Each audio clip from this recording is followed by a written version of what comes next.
They laughed when the cake hit the floor, but it was my son's whisper that split something I can't stitch back. Eat it, old man.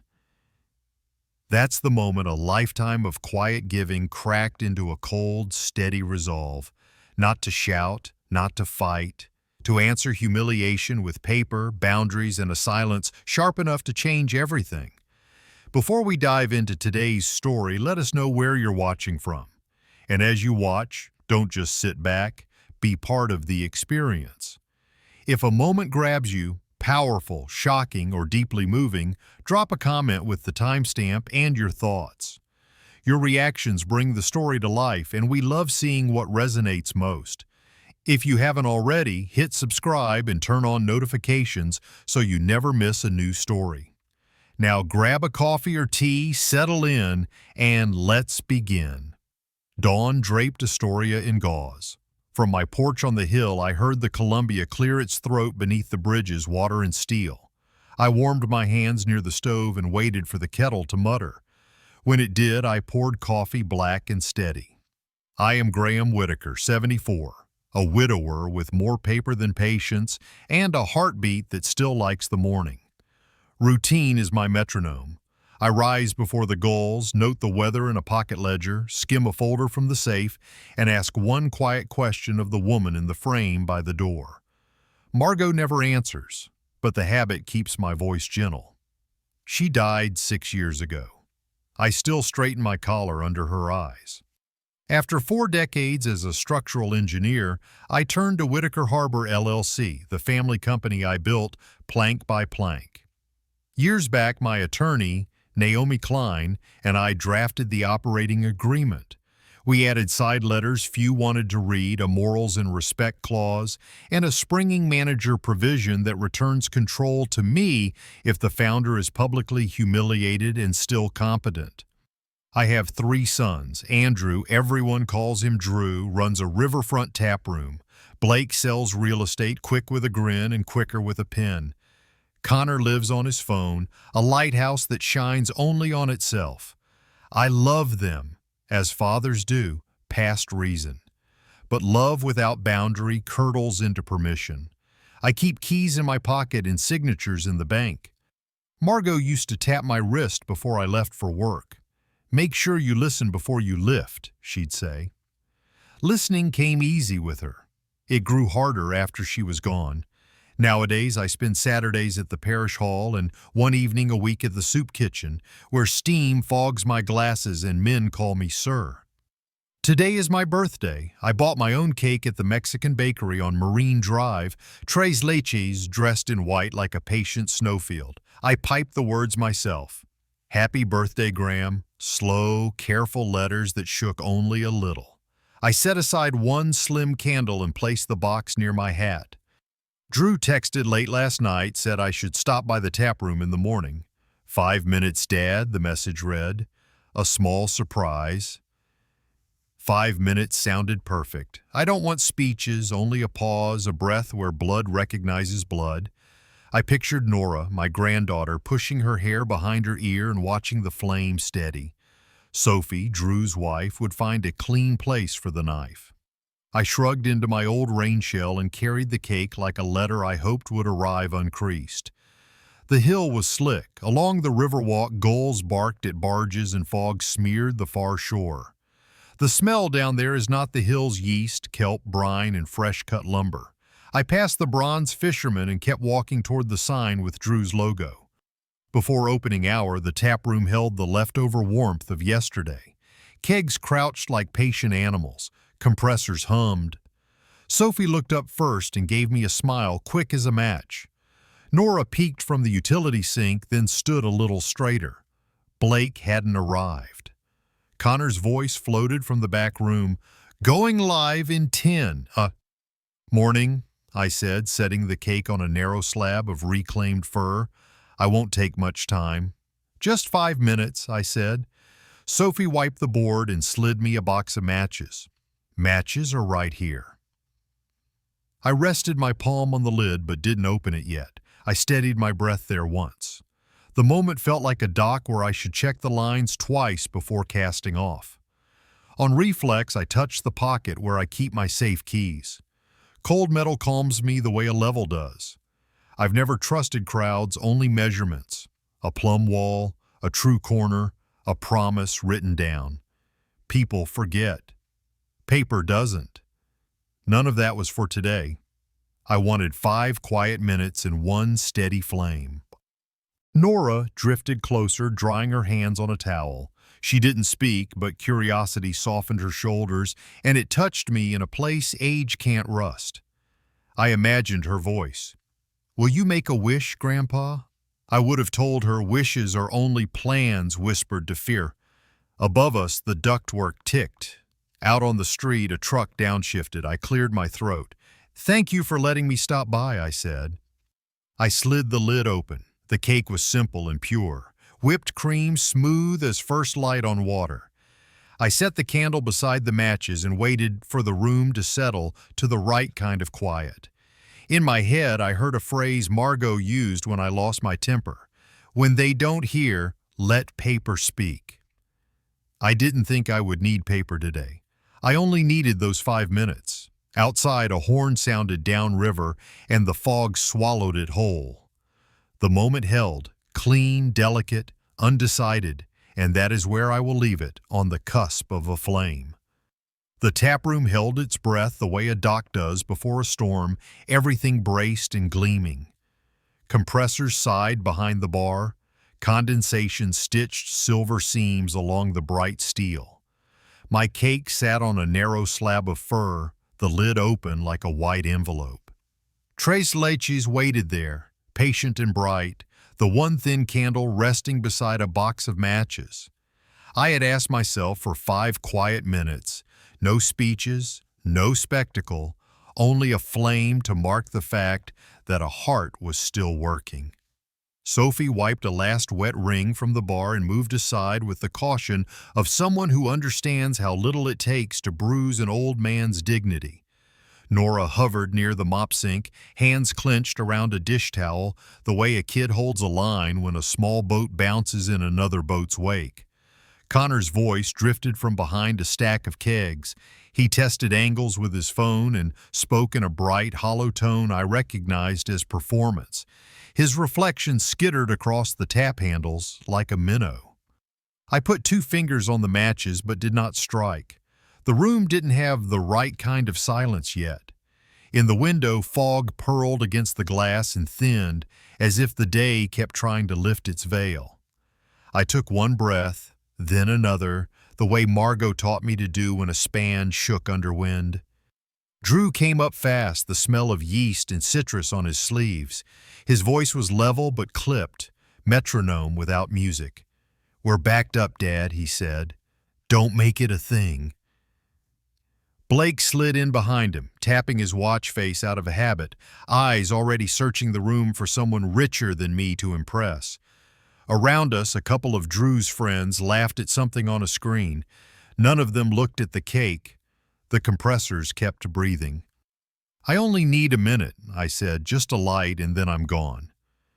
The words skidded and settled, small stones tossed near a pond's edge. Connor raised his phone higher, lens like a cold eye. "Content loves candles," he chirped. "Make a wish, Grandpa." He didn't mean harm, or maybe he did and didn't care which. I slid the candle between my fingers, feeling the soft wax give, a slender bone without heat. I pictured the flame standing up to the room, steady as a plumb line. I pictured Nora watching it and knowing a thing can still be true, even when no one claps. Drew stepped closer. I could see the pale welt where a bottle cap had pressed against his palm all morning. His grin was thin, a ruler's edge. "No," he said, not loud, not kind. He hooked his hands beneath the cardboard circle and lifted the whole cake. He didn't hesitate, which told me he had done this in his head before I walked in. The movement was quick, practiced, as if he were flipping a spent keg. The sound when the cake hit concrete was neither comic nor tragic. It was mechanical, wet, exact. Cream fanned across the floor and leapt in small commas onto my trouser leg. The candle popped loose, rolled 2 bright revolutions, and lay against the drain grate, breathing the last of its cold breath. Somewhere a bottle clinked.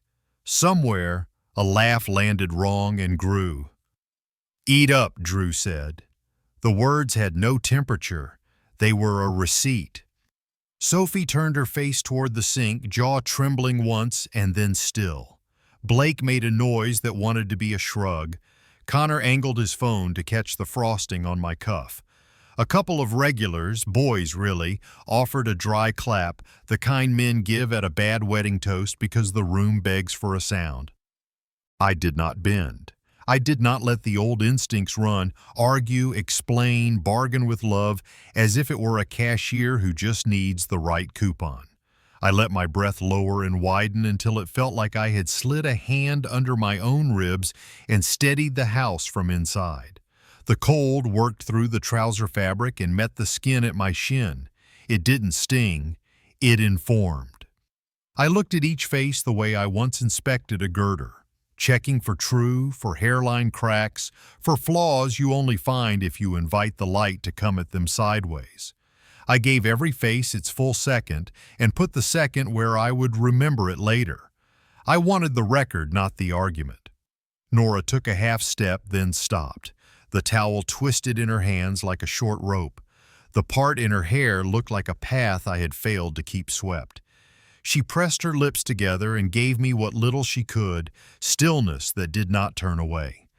I nodded a fraction so small, only she would know it happened. The candle at the grate flickered once as if a thought had tried to stand inside it. I bent only as much as I needed to and picked it up. The wax had a small nick, a witness mark. I put the candle in my pocket where I keep the safe keys. It was weightless and definite. "Thank you," I said. No more than that. The word did not fit any scene these people understood, which is why I chose it. Gratitude not for the act, but for the clarity. Steel rings truer after you strike it. I turned to the door. A thin track of cream traced my cuff like chalk. Behind me, the compressors went on breathing their calm, industrial breath. Outside, fog pushed a cool hand against my face. A gull barked, hoarse and half comic, as if the bird had seen worse and had kept flying anyway. Riverwalk boards carried me the way they always have, giving a little at the edges, reliable in the middle. Barge horns rolled up the channel and broke into the sky. On Marine Drive, the baker looked up through his window just as I passed. He lifted his hand, and I did not lift mine back. The moment was a ledger entry. Acknowledgement could wait for a cleaner page. At home, I hung the rain shell, wiped the cuff with a damp cloth, and set water on. The kettle's small rattle steadied the kitchen. I placed the candle on a saucer and watched a grain of sugar cling to its side. Sun tried the window once and failed. I did not light the wick. A saved strike holds more power than a spent one. From the hallway, the safe made its quiet, square promise. I put my palm flat to the door and kept it there until the wood warmed. Margot's photograph hung where it always hangs. Enough, I told the room. Not anger, not oath, just a level line drawn with a pencil no one else could hear. The line did not move. The day moved around it. Outside, the lawn slicked into a single dark sheet. I stood at the glass and watched the fog decide, and while it did, I let the silence take my weight the way a good beam does when the blueprint is honest. Morning sifted through fog, softening the angles of my kitchen. The kettle ticked toward a boil. The house felt square and sound again. Humiliation cooled into instruction. It did not shove me off the road. It drew a cleaner center line. I moved as I used to on job sites, slow, deliberate, checking footing before I put down weight. Today I would speak with procedures, not volume. I set my pocket ledger beside the candle I had carried home. The wax bore a small nick. I wrote the date, the weather, and one line, "Proceed by plan." Coffee steadied my hands. I opened the laptop and signed into the community bank's portal. 3 operating accounts for Whitaker Harbor LLC appeared, 2 tied to series cells, 1 to general operations.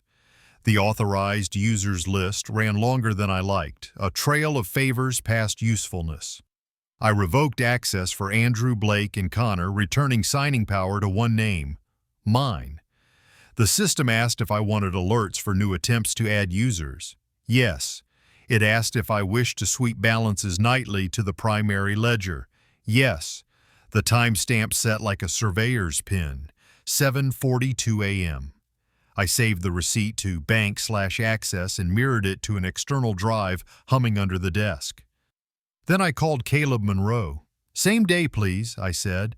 "Revoke and confirm." He paused. "We'll finish before close," he replied. "SMS alerts?" "Email and SMS," I said. "Paper later." I logged the call and the case number. Paper later meant hard copies with brads, so nothing slid when tempers rose. Next came the law. I wrote Naomi Klein with a subject I had hoped never to use. Springing Manager, Activation. I attached Exhibit A, the full video Nora sent. I hashed the file and pasted the checksum. I wrote, "Founding member publicly humiliated. Competence established per Dr. Harrington's evaluation 60 days prior. Please initiate per operating agreement and side letters." I asked for notices of default of conduct to my sons and for a special member meeting by electronic means with minutes kept under counsel. While I waited, I moved 2 riverfront rentals into separate series cells. The purpose was containment, isolate risk, prepare for a private listing if it came to that. I updated the ledger and sent a request to a title company for preliminary reports. Layers of glass between sparks and timber. That was the work. The taproom's vendor list needed eyes. I requested an internal review and flagged a name I did not recognize. North Coast Fixtures, billing in neat round numbers. The address matched a rented mailbox used by agents who like shadows. Blake had connections there.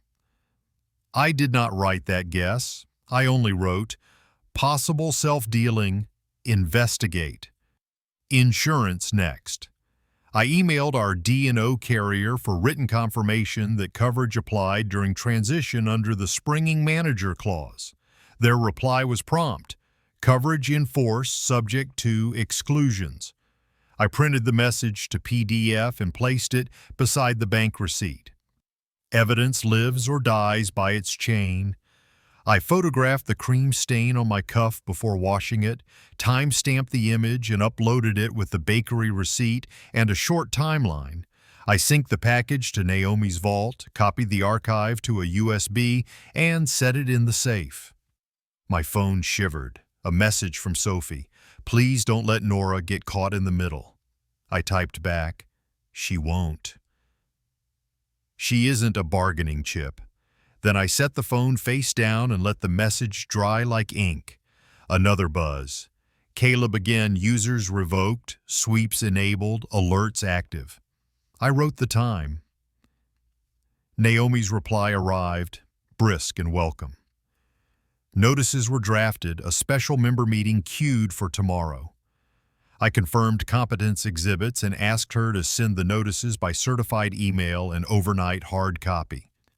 Then the internet remembered me. A neighbor reposted Connor's stream, and this copy included the fall of the cake and the words that followed. I understand crowds. Number sign respect Graham climbed across town like a gull wind. A distributor wrote Drew, covenant concern, orders on hold. An investor sent a freeze notice. I did not answer press inquiries. A reporter left a message about a loan last year using a scanned power of attorney with my signature. "Can we talk?" she asked. I forwarded the voicemail to Naomi and wrote 3 words in my ledger. Possible forgery. Blake called. "What are you doing?" he snapped. "I have deals mid-flight." Logging this call, I said, "Email counsel." He swore. I noted the time and hung up. Connor didn't call. His public channel still pulsed. That too I captured with a screenshot and a file name that made sense. I set the candle on a saucer and did not light it. The nick in the wax held its shadow. I stood before Margot's photo and kept my voice to a thread. "When they don't hear," I said, "let paper speak." The room felt plumb. Outside, the lawn shone dark under fog. Downriver, a horn tested the air and found it ready. The first line was drawn. The rest would follow it. The phone started before the kettle. Alerts stacked, sweeps executed, new user attempts denied, Caleb's neat confirmation, access revoked as requested. Naomi's subjects followed, notices of default served, special member meeting for tomorrow evening, exhibits locked. The title company sent preliminary reports on the riverfront rentals, clear to proceed if we kept sales private. I filed each message where it belonged, like hanging tools back on their hooks. Then a letter with a loud header hit the inbox, demand to cease and desist, signed by counsel for my sons. It accused me of a corporate coup, alleged elder cognitive decline, and threatened suit for irreparable harm. I read it twice, once for facts, once for temperature. It was all heat. I forwarded it to Naomi with 2 words, your court. The kettle finally found its voice. By mid-morning, a courier dropped a packet at my door, a stamped copy of an emergency TRO petition filed at the courthouse. They wanted access restored, transfers frozen, and any asset sales barred. Their affidavit cast me as confused and vindictive. I smoothed the pages until they lay flat. Paper lies less when you take out the curl. Naomi called. Her tone had the clean edges of a level. Hearing late afternoon, she said. Judge Keating. Keep answer short. We lean on the operating agreement, the side letters, and Dr. Harrington's capacity evaluation. I heard her shuffle exhibits. The raw clip Nora sent is hashed and logged. We anchor the springing manager mechanism to the morals and respect clause. Bring the insurer's email to counter reckless governance. Understood, I said. Also, she added, no press. Route all inquiries to me. I rebuilt my timeline down to minutes. Arrival at the tap room, the fall of the cake, the words that followed, exit. In my ledger, I drew columns for bank actions, council actions, and notifications. Neatness was not medicine. It was scaffolding for the day. Outside, Astoria beat its own drum. #respect. Graham sat under photos of fog and docks and grandparents gripping coffee like small fires. Connor went live to clarify, which made it worse. Comments dredged up his old video as if a tide had pulled back the water. A distributor paused orders from the tap room pending governance clarity. The note felt cold but correct. I clipped it to the file. Court was hybrid. Naomi from Portland, me at my dining table, opposing counsel framed by an expensive bookshelf. Judge Keating appeared in a square the color of old paper. Names went on the record. Opposing counsel opened with fervor, calling my steps a hostile seizure, suggesting I was susceptible to confusion, and warning of irreparable harm. He spoke like a man playing to a balcony that did not exist.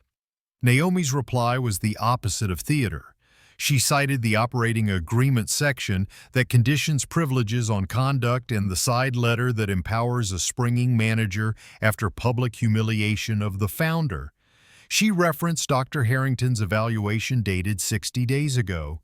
She walked the judge through timestamps, the insult, the sweeps, the notices, the insurer's email. She ended with a sentence that sounded plumb. This is governance by contract, not emotion. Mr. Whitaker, the judge asked, anything to add? Only this, I said. I followed our documents in Oregon law. My aim is order and asset safety. He read, then read again. Balance, not mercy, colored his voice.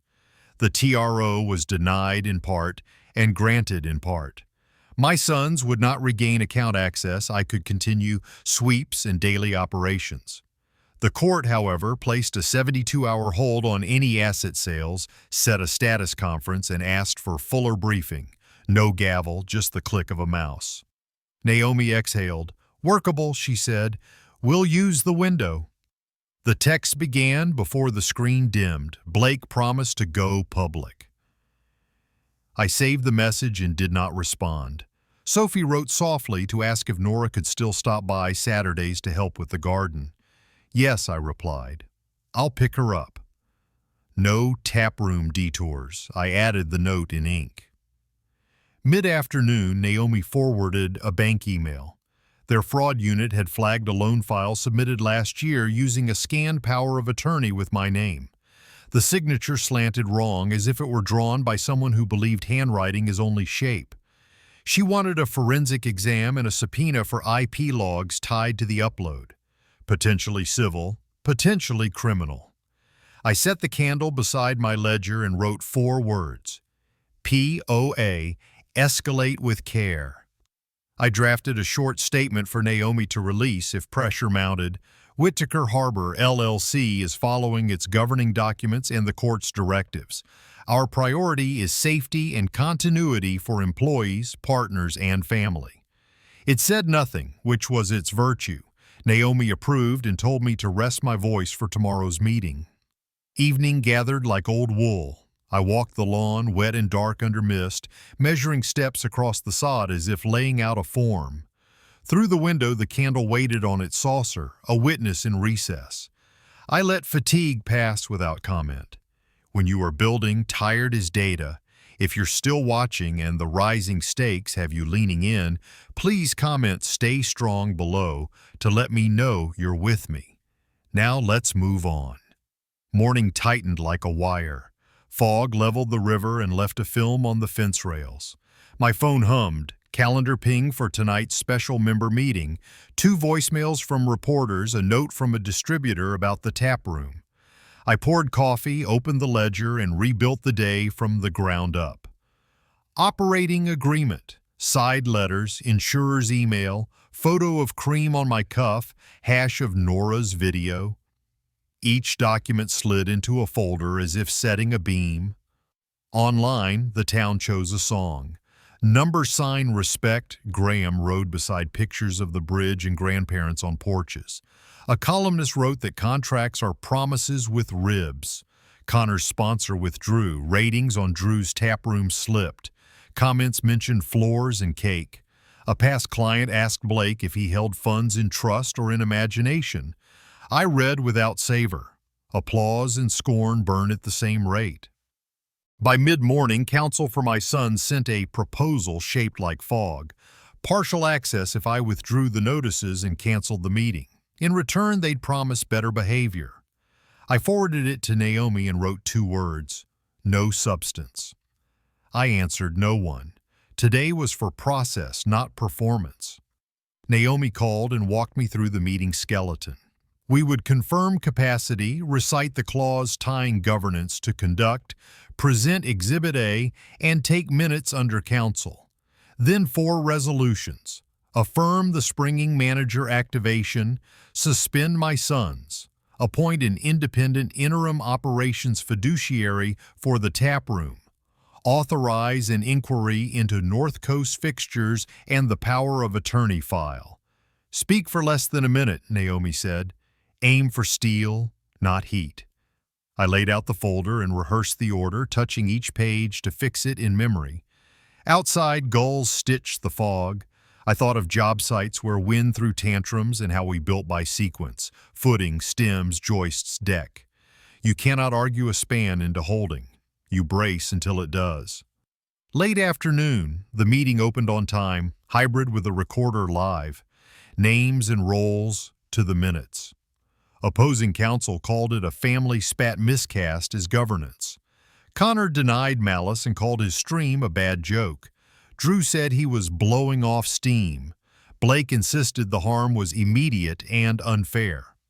Naomi did not lift her voice. She positioned the documents, the clause, the evaluation, the hash, the insurer's note, and pinned each with a date. The record read straight. My statement will be brief, I said. My aim is order and safety. We will follow our papers. It took less than 20 seconds. The resolutions carried. Under the springing manager provision, my vote counted and governance shifted to me. The interim operations fiduciary accepted by signed PDF and took authority. Notices rode to the bank, insurer, and distributor. The recorder clicked off. Silence entered like evening air. It did not stay quiet. Tires shushed and doors slammed. Through the window, I saw my sons at the gate, shoulders up, phones out. Neighbors stalled on the sidewalk. Nora stood behind Sophie, hands tucked into her sleeves. I stepped into the yard. The grass printed my shoe treads in dark ovals. "You're destroying everything," Blake said. "Undo it." "Email counsel," I answered. I kept my palms open and my tone low. The day had already used its anger. Drew glared at the house as if bricks listened. Connor raised his camera and lowered it when Sophie touched his wrist. "We're not villains," he said. The words fell short on wet grass. I didn't argue intent. Intent never carried a beam. I went to the garage, lifted a wooden stake and a red sign, and walked back to the lawn. The hammer felt honest. I set the stake where the soil gave, then drove it until the grain stopped complaining. The sign read, "For sale." I wiped rain from the corner and stepped back until the letters sat square. "This is my house," I said, even and slow. "It sits outside the court's hold. I'll sell when I choose." The sentence did not court applause. It made a record. Neighbors raised their phones. Photos went up before the gate cooled. Caption: "When paper speaks, listen." A broker offered to preview. Title company replied, "Ready to open escrow subject to the court's hold." I answered both with one line: "Stand by, considering." Naomi forwarded a bank email. Their fraud unit compared my supposed signature on last year's loan file to exemplars and found misalignments. A loop where mine angles, a pressure change where mine steadies. She would request a forensic examiner and subpoena upload logs for time, IP, device ID. Subject: POA, escalation likely. I wrote, "Advance carefully, protect Nora from publicity." Dusk found me by the window. The sign glowed faintly through fog. I opened Margot's notebook. "Don't let pride steer the handle." I read it once and closed the cover. The candle waited on its saucer, the nick like a healed seam. I breathed in, slow as the river at slack, and asked the question, do I press the criminal track now or leave a narrow path for repentance? The answer would decide what the papers say next. Night pressed close after the sign went in. I washed the hammer, dried it with a shop rag, and set it on the bench. The house carried the quiet of a site after last pour. Forms holding, concrete curing. I sat at the kitchen table, opened the ledger, and wrote, 2 roads and Nora stands between them. That steadiness decided the order of work, for Nora's safety and steadiness. I drew a grid, legal, financial, human. In the first, the forged power of attorney, the notarization irregularities, the upload trail we expected from the bank. In the second, the fiduciary scope, invoices from North Coast fixtures, contracts to rebid, and cash flow to keep staff whole. In the third, one name 3 times, Nora. Under it, counseling, school, and quiet. A third path appeared, prosecute the document crime, but allow a supervised return for everything else if truth came first.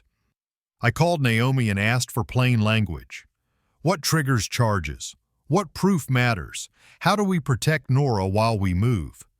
She answered without drama. Elements of forgery. A false writing, intent to defraud, use in a transaction. Standards, beyond a reasonable doubt in criminal court, preponderance in civil, evidence, the PDF's metadata, IP logs, the notary's testimony, my signature exemplars. We could file a criminal referral limited to the POA while seeking a constructive trust for diverted funds. A settlement could run in parallel if admissions matched the evidence. No speeches, she said, paper that squares with facts. I called Sophie. She sounded like someone who has learned to speak in hallways. Nora cried at sirens, then asked if her name was on the internet. I told Sophie I would prepay a counselor and set rules. No posts about Nora, no filming, no using her name to bargain. If anyone crosses that line, I said, negotiations end. Sophie exhaled as if letting go of months. I needed one more test that had nothing to do with law. I drove to the union hall and found Eli sweeping sawdust near the back door. He listened while I talked about paper, custody, and the low heat of humiliation. He didn't give me a blessing or a plan. "You want to restore or you want to brand?" he asked at last. I answered, "Order first, then mercy where it won't rot." He nodded once, the way foremen do when a measurement is right. Back home, I wrote the terms for return. 5 clauses, nothing ornamental. First, a written confession covering the cake, the taunting stream, the forged authority, and the movement of funds. Second, a repayment schedule overseen by the interim operations fiduciary with audit rights and clawbacks. Third, a public apology with no qualifiers to be read at the veteran's build. Fourth, mandatory counseling and 200 service hours on that build. Fifth, no contact with Nora except supervised sessions cleared by her therapist. Breach meant full prosecution and lifetime exclusion from the trusts. I signed at the bottom as if fastening a ledger into sound studs. The prosecution packet built itself beside the letter, bank analysis highlighting loops that weren't mine, the insurer's note about key person coverage, a draft subpoena list for upload logs, time, IP, device ID, credential owner, a witness table. Me, the adjuster, the evaluator, the notary. I tabbed the POA date. The fiduciary received instructions before midnight. Freeze vendor changes, rebid the fixtures contract, and send a factual memo to the distributor. Insurance got a governance update. No family statements, I wrote, only operations. I kept the for sale sign up but told the broker to hold showings for 72 hours. Leverage has its own weather, you don't waste high pressure. Near one, Naomi forwarded a sworn affidavit. The notary who stamped blessed the POA swore she never met me. Flight receipts put her in Denver that week, not Cedar Harbor. The affidavit widened the picture. Not sloppy paperwork, but an intentional stamp and file, maybe with bank help. The case no longer orbited family. It brushed organized fraud. I felt colder and calmer. I recorded measured voicemails for each son. Read the packet. You have until noon tomorrow to respond through counsel. Do not come to the house. Any doorstep scene will go to the court. I kept my voice even, guiding a beam into pockets. I sealed the letters, addressed certified copies, and placed them by the door like tools laid out for morning call. Before bed, I set contingency trees. If they signed, escrow paused, apology scheduled, counseling begins, repayments start, and I would tell the prosecutor, I favored non-custodial outcomes for charges beyond the POA. If they refused or grandstanded, greenlight discovery, move for restraining orders, and authorized the broker to open showings. I wrote one more line. I will not engage online. I will answer only to paper. I laid Margot's notebook atop the referral packet and turned the candle so the Nick faced me. Dawn would decide which road they walked. Mine was chosen. File the criminal referral at first light, send the return terms in the same hour, and let conduct, not speeches, build whatever bridge remained. I woke to a low throb at the corner. The river wore pewter. The for sale sign stood where I'd left it, wet with mist, letters clean as a chalk line. I set water to boil, checked the porch camera, and opened the ledger. Certified receipts posted. The prosecutor assigned a case number, bank counsel asked for a meeting, and the interim operations fiduciary issued the first vendor freeze memo. The house felt like a site at daybreak, cold, orderly.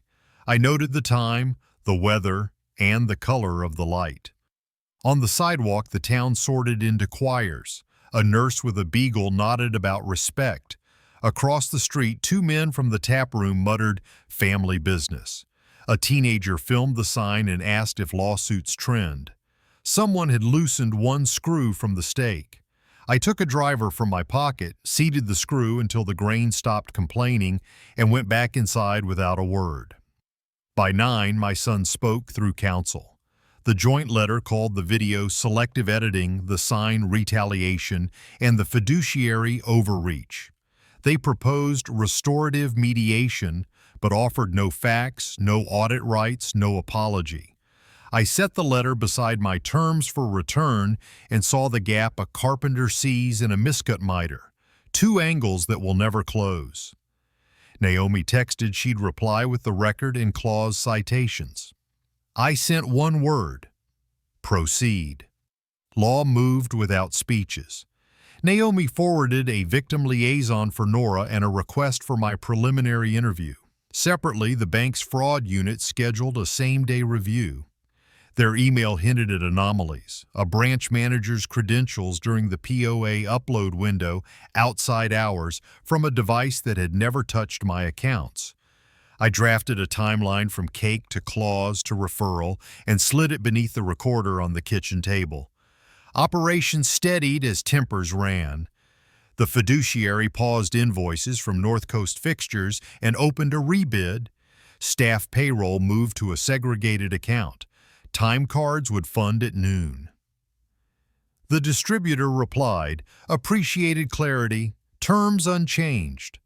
A barback texted, thanks for the steady hand. I typed back one word, thanks, and put my phone face down. The cost arrived as a list I couldn't invoice. My thumb trembled pouring coffee. I skipped breakfast. Sleep measured 4 hours and a half. I wrote each item in the margin like punch list tasks. Then the school counselor's email. Nora had an intake this afternoon, a quiet room pass if anxiety rose, a weekly session for 6 weeks. I prepaid and sent Sophie the confirmation. Her reply came fast. Received, grateful. Drew left a message promising he could fix this if I pulled the referral. Connor posted a story calling his stream Performance Art with Unfortunate Optics. I archived both, appended them to the evidentiary index, and texted Sophie, Nora's boundaries stand. She answered with a heart, then a period. A regional outlet called for a segment on elder financial abuse in quiet towns.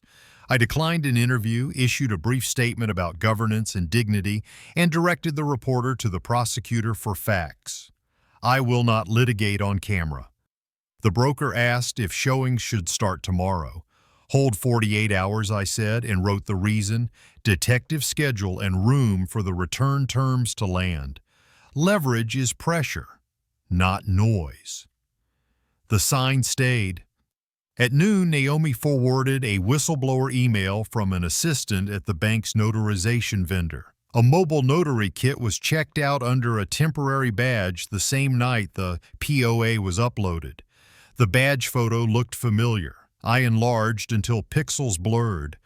Blake's golfing friend, the MC from the cake party, stared back. The humiliation had traveled into a bank system and borrowed a stamp. The story widened from sons behaving badly to a scheme. I opened the notebook where I keep Margot's lines and found the one I'd turned facing me. Don't let pride steer the handle. Pride would make a spectacle, open the house, aim to bruise. Order would keep the record clean, protect Nora, and follow the evidence into whatever room it leads, even if that room holds more men than I expected. I read the sentence twice and set the notebook down flat. The detective arrived at 2, shoes damp from the sidewalk. We sat at the kitchen table. I laid documents in sequence, labeled tabs like joists, clause, evaluation, hash, insurer, vendor freeze, whistleblower. The recorder's red eye winked. He asked for the beginning. I told it as if framing a span, measure twice, cut once, check square. When he summarized, I signed and wrote the date clear enough to read through a decade. As his cruiser pulled away, the doorbell rang. Certified mail. 3 envelopes with my son's hands on them, the same hands that once reached for my shoulders when the surf tried to pull them under. I stacked the envelopes on the ledger, poured coffee, and turned the candle so the nick faced me. The house settled around the choice I'd made. I would open each letter, clause by clause, and look for a thing rarer than apology. truth. I braced for whatever their paper held. Late afternoon slid into windless dusk. The recorder sat silent, the candle's nick pointed forward the way I had chosen. I stacked the 3 certified envelopes and repeated the order. Protect Nora, restore lawful order, keep the doors open. Repair, not theater. I opened Blake's envelope first. Neat handwriting, empty substance, denial, blame shifting, and a demand to remove the fiduciary and take down the sign. He wrapped it in slogans about family and privacy, then asked for a reset with no admissions. I set the letter under a paperweight shaped like a joist hanger and wrote one word in the margin: posture. Sophie texted that Nora completed intake. The therapist recommended structure, quiet room pass at school, limited screen time, no mention of the case, and 1 weekly supervised visit only if adults hold boundaries. I authorized a prepaid shuttle, confirmed the pass, and wrote a private promise in the ledger.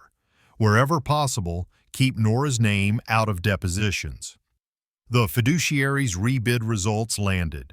North Coast Fixtures ran 22% above market and shared a mailbox with an LLC tied to Blake's friend. The fiduciary awarded a clean vendor, flagged prior invoices to the insurer and detective, and posted a note: payroll funded, schedule steady. A brewer replied, "We're good." Repair is sometimes a pay stub arriving on time. The bank meeting required order, not thunder. I built a binder, timeline, whistleblower tip, the notary's affidavit, and a list of remedial asks. Freeze implicated credentials, preserve logs, audit badge issuance, and draft an indemnity path if employee complicity is confirmed. I added one line in block letters: no hush terms, written corrective action only. The town's temperature shifted a degree. The Veterans Build Coordinator wrote that parents wanted to bring teens to help on Saturday. I approved, sent the safety checklist, and asked that no one film. The columnist who wrote about promises with ribs invited me to a teach-in on elder financial abuse. I declined and offered a resource page, a hotline number, and a note for the town board. I penciled the apology and service framework for any son who signs. A scripted public apology at the build site, read without qualifiers. 30 days of on-site labor with tasks assigned by the foreman, restitution posted to the fiduciary portal, and a private letter to Nora that will never be read aloud or posted. Dignity in doing, not broadcast. Leverage remained useful, not vindictive. I kept the for sale sign and told the broker to hold showings until after the bank meeting. I drafted 2 sealed instructions. Envelope A: if Connor signs within the window, pause listing 7 days. Envelope B: if all refuse, open showings and file for temporary restraining orders around the property perimeter. I dated both and tucked them beneath the ledger like shims ready for load. Boundaries needed quiet enforcement. I placed a logbook by the door and wrote the first entries.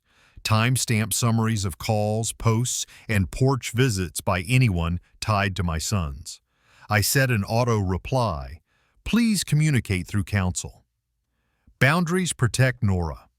No ad-libs, no steps off the curb into arguments that outlast usefulness. Something loosened in my chest, not mercy exactly, but space where mercy could live without rot. Justice without a door for repentance curdles into spectacle. Repentance without justice becomes a trick. The door I would leave open was narrow: confession, restitution, service. Anything less returned to prosecution. I copied Margot's line, "Don't let pride steer the handle," onto a fresh card and taped it inside the ledger. Naomi pinged. The bank agreed to a full credential audit and evidence preservation. A second ping. Connor asked for the exact language he must sign. I turned the candle so the nick pointed forward, slid the acceptance of terms for return across the table, and uncapped my pen to steady a bridge. The room was quiet, measurable, square. Repair could begin if the ink did. Slowly, deliberately. Tonight. Glass room that mirrored the harbor. They led with the logs, timestamps, credential trail, and the off-hours window when the POA was uploaded. A mobile notary kit appeared under a temporary badge. The badge touched the manager's station and a device that had never seen my accounts. A photo from the vendor database matched a man I knew in a different costume. Blake's golfing friend, the Cake Night MC. Compliance didn't ask for the name. It was circled. Bank counsel read a written apology and committed to discipline, regulator notice, log preservation, and indemnity for costs tied to the forged POA. An NDA slid across the table. Naomi pushed it back and asked for dates, officers of record, and an audit window. We left with a corrective plan that had phone numbers, not poetry. Back home, the interim operations fiduciary confirmed the clean vendor's start date and the insurer's acknowledgement. Payroll hit, schedules held. The floor manager texted that rumor volume had dropped to conversation. I wrote, "Operation Steady," in the ledger. Connor's email arrived an hour later. He had signed the acceptance of terms for return, signature plain, date correct, witness line filled. Attached were a confession that matched evidence, a therapy intake receipt, and a restitution schedule with his numbers. He listed sequence: who contacted him about the stream, who offered the notarization favor, who stood behind the camera when he said the line that wakes me at 4. He named the branch manager, the vendor runner, and the MC. He ended with a sentence so spare it felt like lumber. "I did this, and I will work until it is paid." I acknowledged receipt through counsel. No father-son text, no porch handshake. Boundaries are braces, the span holds because you honor the distances that keep it square.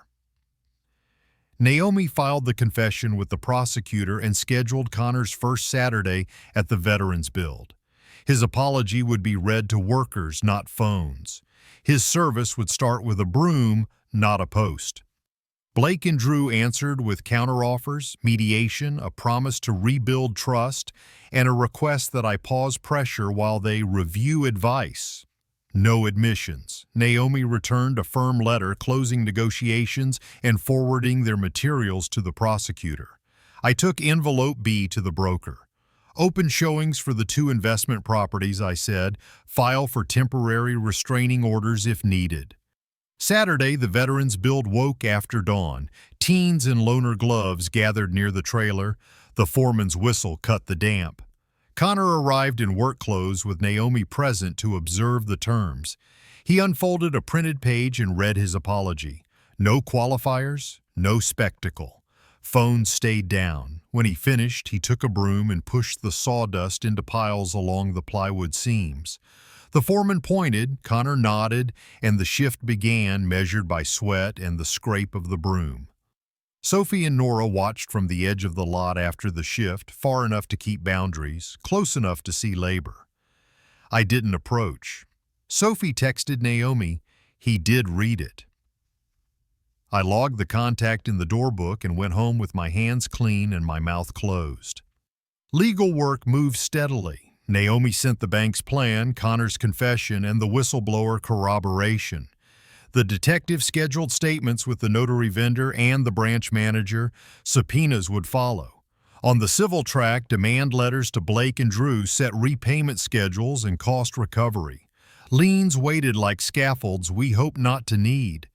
I checked boxes because lists shepherd emotion past places where it likes to graze. The house required a calibrated answer. I kept the for sale sign as lawful pressure and reminder of governance, not revenge. For the 2 properties tied to refusals, showings would proceed. For my home, I signed a temporary hold. If admissions arrive, I will reassess. If not, the sale proceeds per plan. The broker logged the instruction. Outside, I tightened the sign's screws. Evening brought a quiet that felt earned. I logged the day's contacts, filed the bank's apology and audit plan, and slid Connor's signed terms behind the ledger cover as a marker of accountability, not absolution. I lit the candle and turned the nick forward. The house took a breath. the kind that old timber takes when it realizes the load will hold. A note from the veterans build coordinator arrived before I closed the ledger. The teens wanted a reading list on respect and money. I drafted 3 plain language pages titled Paper, Dignity, Boundaries, and added a hotline and a note about public records. No lecture, no theater, tools on a page where hands could find them. I turned the deadbolt and sat in the quiet. The room did not echo. It held. Tomorrow I will write the last words I owe myself.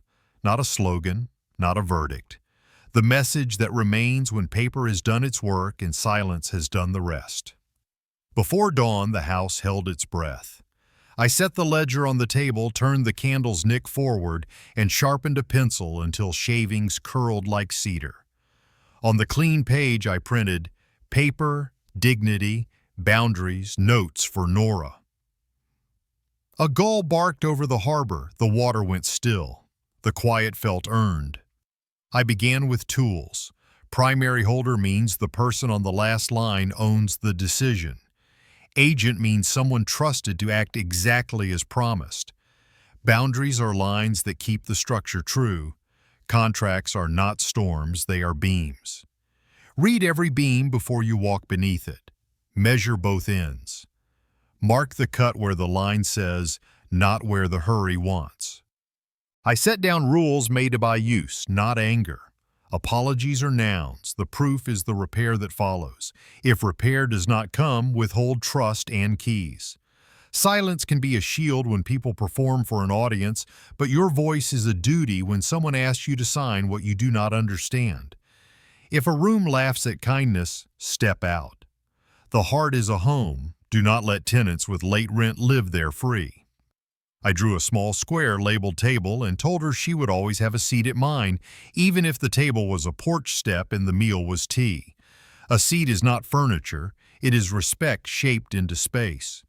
I listed names she could call without permission, Sophie and Naomi, the veterans coordinator, the fiduciary's office, the school counselor, the hotline. I did not list any son's name. Names return only after confession, restitution, service, and a letter to her that needs no witness. I closed her pages with a promise she could test against the grain. I will keep you out of rooms where adults use children as shields or props. I will not trade your peace for anyone's comfort, even mine. If we disagree, we will do it sitting down with water and time, not noise. I signed and left a margin where she can add rules when she grows taller than my shoulder. Next came the handout for the town, 3 pages meant for palms, not headlines. Page 1, a checklist.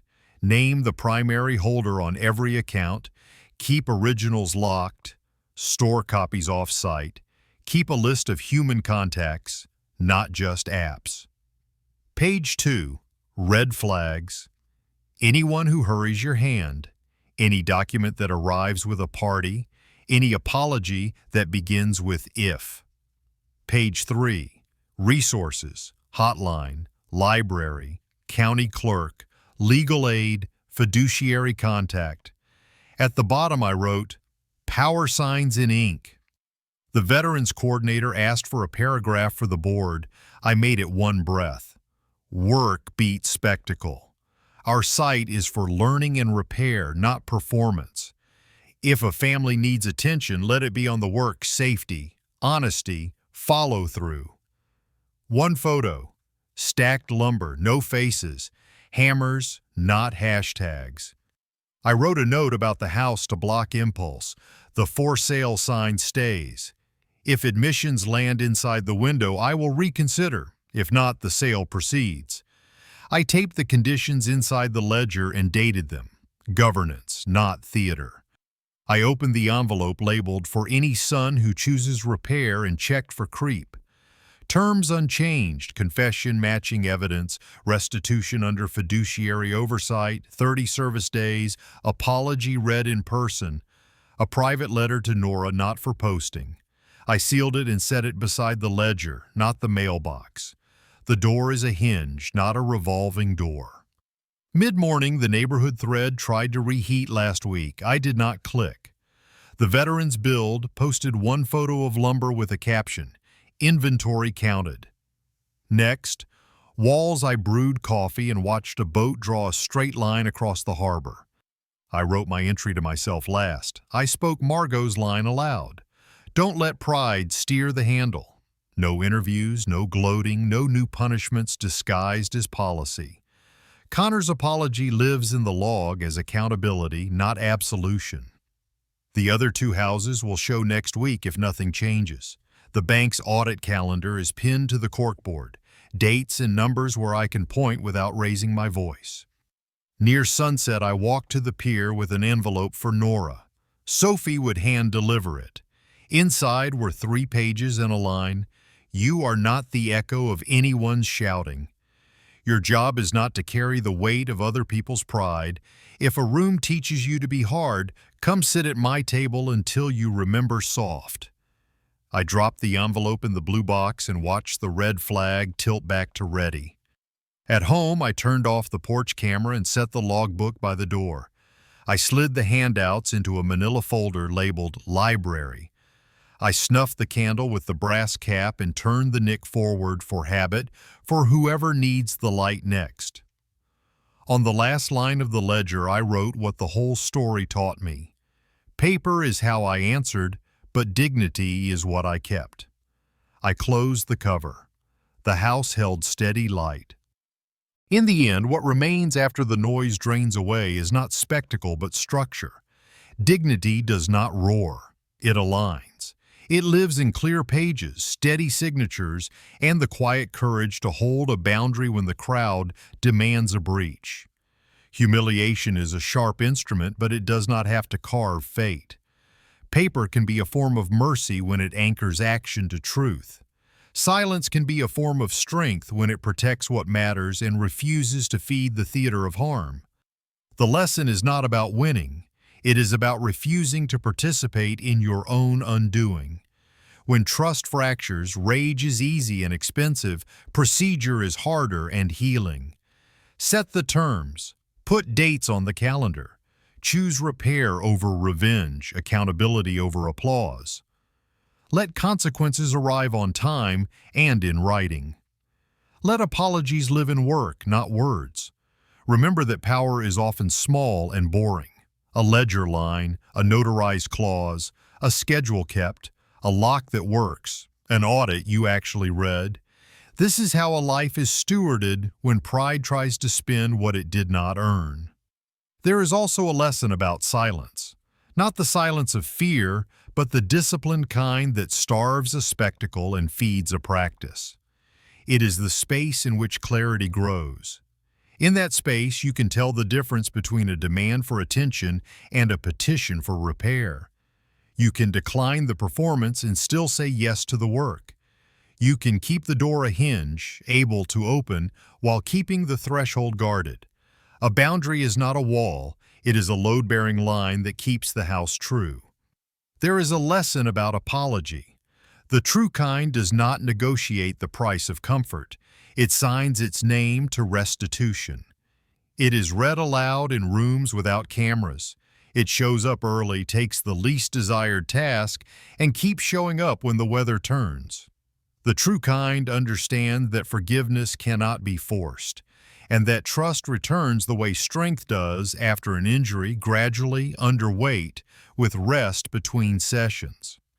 If it returns at all, it arrives hand in hand with humility.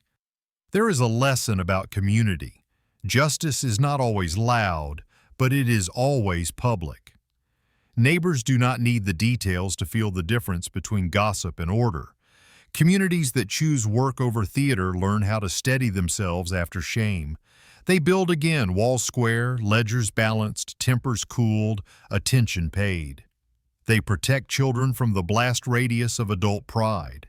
They teach the next hands how to hold tools without cutting others. And there is a lesson about self-respect. You do not have to remain in rooms that ask you to shrink to fit. You do not have to explain the terms of your dignity to people committed to misunderstanding it. You can carry your peace like a document. Folded, present, unassuming, decisive. You can decide that love without respect is a story you will no longer sign. You can decide that kindness without boundaries is not kindness at all, just an unsecured door. When the ledger closes, when the porch light goes out and the house finally holds, what remains is simple.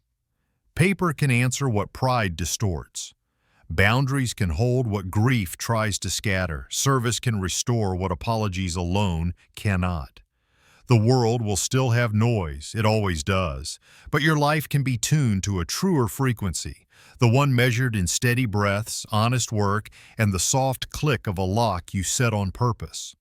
If this ending found you at a crossroads, take what you need from it: the permission to slow down, the reminder to write things down, the courage to refuse a performance, the resolve to ask for terms in writing, the patience to let character be rebuilt through service, the wisdom to keep the door as a hinge, not a revolving door.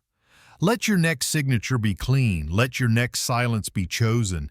Let your next act be small, boring, and right. Thank you for spending your time here and for traveling through the hard parts with care. Your presence helps turn stories into a shared craft, a place where lessons can be practiced, not just admired. If this resonated, we'd love to hear your reflections. What line stayed with you? What boundary are you ready to draw or redraw? Drop your thoughts in the comments so others can learn from your experience too. And if you want more stories that choose substance over spectacle, where accountability, resilience, and quiet courage lead the way, please subscribe, turn on notifications, and share this with someone who might need it. Every reflection you leave helps someone else steady their own house.